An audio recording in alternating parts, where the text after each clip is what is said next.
Xütbənin rükunlarının birincisi qardaşlar, Allah'a tərif etməkdir. Xütbəyə başlayarkən Allah'a tərif etməkdir. Və elm əhli buyurur ki, həmd ləfzi ilə olmalıdır. Məsələn, Elhamdülillah, Elhamdülillahi Rabbil Alemin və yaxud da Əhmədullah, Allaha həmd edirəm. Və elm əhli buyurur ki, məsələn, bir insan Əşkurullah və s. belə ləfzlərlə başlaması icazəli deyil. Yəni, mütləq şəkildə Elhamdülillah, yəni Allaha həmd edərək başlamalıdır. Bəli.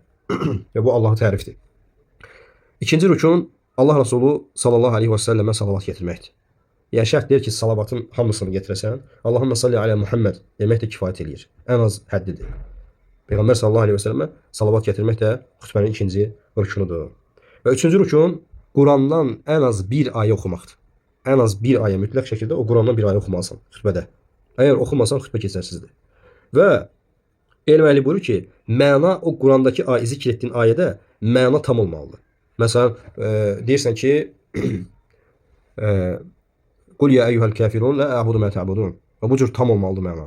Yəni o şeyin fikir tamamlanmalıdır ayədə.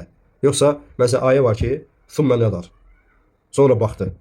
Yəni bu ayəni zikr etmək olmaz. Çünki burada məna tamamlanmayıbdır. Aydındır? Barakallahu fikum. Və dördüncü rükun elm əhli buyurur ki, təqva nəsihət etməkdir. Yəni insanları Allahdan qorxmağı tövsiyə etmək. Bu da rükundur. Və xütbə verərkən mütləq şəkildə insanlara təqvanı tövsiyə etmək lazımdır. Necə ki bu Peyğəmbər sallallahu əleyhi və səlləmin və ondan sonra gələn əshabı və sonra gələnlərin yoludur. Bəli. 5-ci rükunu arxa-arxaya olmasıdır. Həm iki xütbə arasında arxa-arxaya olmalıdır. Yəni bir-birini təqib etməlidir. Arasında məsafə keçirmək olmaz. Məsələn, birinci xütbəni verir, sonra əyləşir, 15 dəqiqə, 20 dəqiqə, yarım saat gözləyir. Və bu xütbəni batil edir qardaşlar. Mütləq şəkildə arasında, yəni ard-arda olmalıdır. Və bundan əlavə, həmçinin ikinci xütbə ilə namaz arasında da məsafə olmaz. Yəni ikinci xütbəni verdinsə birbaşa namaza başlayırsan. Ona görə də elm əhli buyurur ki, minbərlə mehrab arasında, yəni minbər nədir? İmamın xütbə verdiyi yer. Mehrab aradır, imamın o namaz qıldırdığı o yer, yumru yer. Və elm əhli buyurur ki, minbərlə mehrab arasında məsafə uzaq olmamalıdır buna görə. Təsəvvür edin ki, imam xütbə verir 50 metr arada, namaz qıldırdığı yerlə təxminən o namaz qıldırdığı yerə çatana qədər 10 dəqiqə vaxt keçir. Bu icazəli deyil. Ona görə ard-arda olmalıdır. Bu xütbənin rükunlarındandır. Elə ki, xütbə bitdi, düşdü minbərdən, mehraba keçib namazı qıldırmalıdır. Bəli. Və həmçinin rükunlardan qardaşlar, xütbənin rükunlarının altıncısı səsli şəkildə oxumaqdır. Yəni insanın ta ki o sonuncu məscidin içində o cümə namazına toplaşmış insanlara o səsi çatdırmalıdır. Xütbənin içərisindəki o deməli xütbəni çatdırmalıdır insanlara sonuncu şəxsə qədər. Bəli. Və 7-ci şərti, 7-ci rükunu xütbənin rükunlarından və bu rükunu əslində bəzi məzhəb alimləri və hətta deyərdim ki, cümhur alimlər bu şərti daxil ediblər. Lakin bu belə deyil. İnşallah bunu təfsilatı izah edəcəm. Bu nə rükunudur qardaşlar? Xütbənin ərəbcə olması. Xütbənin ərəbcə olması.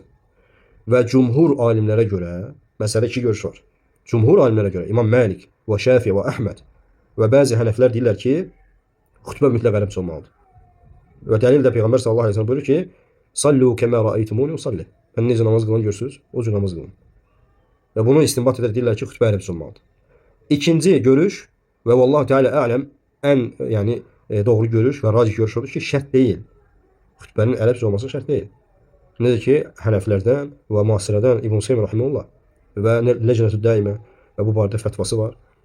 Və Allah Subhanahu va Taala Quran-ı Kərimdə buyurur ki, qardaşlar, İbrahim surəsi 4-cü ayə: "Və ma arsalna min rasulin illa bi lisani qawmihi linubayyin lahum." Deyir ki, biz elə rasul göndərmədik ki, öz qovmunun dilində və onlara bəyan etsin deyə. Öz qovmunun dilində nədir? Yəni hər kəsə öz dilində xitab etmək lazımdır. Mən məsələn çıxdım xütbəyə. Xütbəni başdan axıra ərəbcə verdim Azərbaycanda məsələn.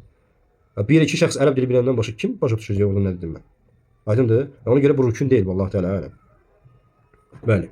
Sadəcə orada o rükunu yerinə qoymaq olar. Hansı məsələdə? Giriş duasını xütbət həcc edirlər.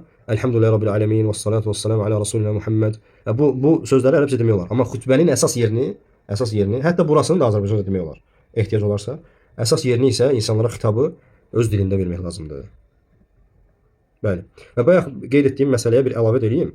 Biz dedik ki, xütbə ilə namaz arasında, cümə namazının arasında məsafə qoymaq olmaz.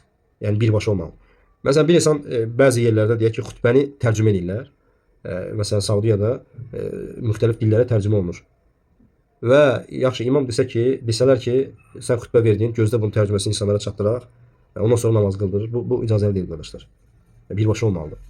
Tamam. Və xütbəni elm əhli buyurur ki, bu 7 şərtdən sonra elm əhli bir qeyd edir ki, xütbəni batil edən bir səbəb var. Cümə xütbəsini batil edən səbəb. Və bu da nədir? Haram sözün, xütbə əsnasında haram sözün deyilməsidir qardaşlar. Yəni haram sözdən o demək deyil ki, insan küfür ifadə etməlidir xütbədə, xeyr. Yəni bu da batildir, bəli. Hətta elm əhli buyurur ki, imam cümə xütbəsində qeybət etdisə mücərrəd, cümə xütbəsi batildir. Mücərrəd qeybət etmək, çünki qeybət nədir? Haram sözlərdəndir. Və İmam Əhməd rahimehullah qeyd edir ki, diqqət edin, bir imam xütbə verərkən ölkə başçısına bəddua eləsə xütbəsi batildir. Ölkə başçısına bəddua eləyir. Bu da qeybətdir. Və birbaşa xütbəni batil edən səbəblərdəndir. Bəli. Və sonuncu məsələmiz olan xütbənin sünnətlərini də qeyd eləyək, bir neçəsini və bundan yekunlaşdıraq inşallah. Cümə namazının xütbəsinin sünnətlərindən qardaşlar dəstəmazlı olmaqdır. Yazı saxlayın. Yəni dəstəmazlı olmaq şərt deyil və yaxud da rükün deyil, vacib deyil. Yəni bir insan dəstəmazsız olduğu halda cümə xütbəsi verə bilər. Heç bir bəhs yoxdur inşallah. Sünnətlərdən növbəti övrət yerinin açılması. Məsələn, ola bilsin ki, ya bu o demək deyil ki, insan paltarsız çıxıb xütbə verə bilər. Xeyr. İmam xütbə əsnasında deyək ki, diz hissəsində paltarı yırtıldı və yaxud da açıldı. Bu övrətin açılması o cümə xütbəsində heç bir təsiri yoxdur. Ona görə də cümə xütbəsi verərkən övrətin örtülməsi sünnətdir qardaşlar. Bəli. Və həmçinin elm əhli buyurur ki, paltar və yaxud da bədəndən nəzasəti aparmaq. Yəni namaz kimi deyil. Yəni namazda insanın qıldığı məkan, paltarı və yaxud da bədəni nəzasətin təmiz olmalıdır. Hə? Lakin cümə xütbəsi bu cür deyil. Cümə xütbəsində məsələn sən cümə xütbəsini verdin, sonra baxdın ki, paltarda nəzasət var idi. Xütbə keçərlidirmi? Bəli, xütbə keçərlidir. Və növbəti sünnətlərindən elm əhli buyurur ki, ümmət üçün dua etmək. Yəni cümə xütbəsi bitdi, xatırlatma bitdi və sonra ümmət üçün dua edirsən. Məsələn, məzlum varsa, yəni ümmətin məzlumları üçün və yaxud da ümumi ruzu üçün, hidayət üçün dua edə bilərsən. Heç bir işgal yoxdur inşallah. Və bu duanı edərkən də əlləri qaldırmaq mı? Xeyr. İmam şəhadət barmağını qaldırır. Şəhadət barmağını qaldırır və bu şəkildə dua edir. Və həmçinin bu yerdə oturanlara da keçərlidir. İmam dua edirsən, əlləri qaldırma. Niyə qaldırsan ki? İmam qaldırmıyor bax. Və həmçinin elm əhli buyurur ki, imam əgər cümə xütbəsində dua edərkən əlləri qaldırmasa bidətdir. Bidətdir. Və bundan bir istisna var ki, yağış duası üçün. Əgər cümə xütbəsi əsnasında yağış duası edərsə, əlləri qaldıra bilər. Və bundan xaric, imam cümə xütbəsi verərkən ümmət üçün, müsəlmanlar üçün dua edərkən sünnət olan işarət barmağını qaldırmasıdır. Vəssalam. Və həmçinin elm əhli buyurur ki, müəyyən bir nəfərə ad çəkib dua etmək də icazəlidir.